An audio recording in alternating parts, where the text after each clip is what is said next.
এই সার বিক্রিত সদস্য আমরাই বা কি করবো?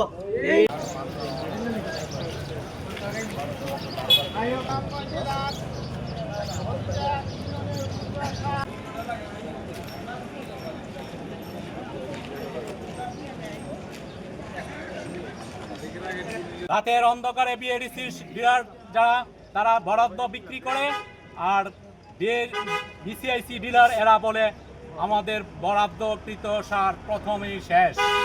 বাকি মাস আমরা দেখা যায় যে ফকিরের নে তাদের দুয়ারে দুয়ারে ঘুরেও আমরা বিএডিসি এবং বিসিআইসি ডিলার থেকে সার পাই না। রোহিঙ্গাদের মতো আমাদের অবস্থা হয়ে গেছে।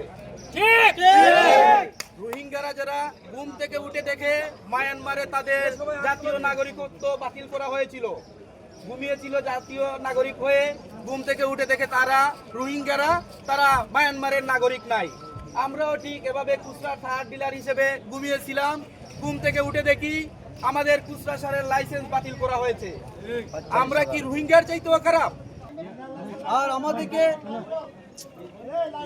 2009 সালের নীতিমালার অনুযায়ী আমরাকে বহাল রাখার জন্য সরকার মহোদয়ের কাছে আকুল। আজকে দেখা যাচ্ছে 2025-এর নীতিমালা অনুযায়ী আমাদের বাংলাদেশের 45,000 খুচরা ডিলারকে বাতিল করে আবারও বিসিআইসিতে নিয়োগ দেওয়ার চিন্তা ধারণা সরকার পরিচালনা করছে।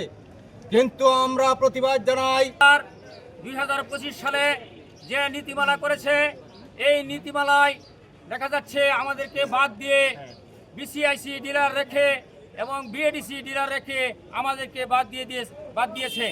বর্তমান সরকার যে নীতি নির্ধারণ করেছে শুধু আমাদেরকেই ক্ষতির মধ্যে ফেলাচ্ছে।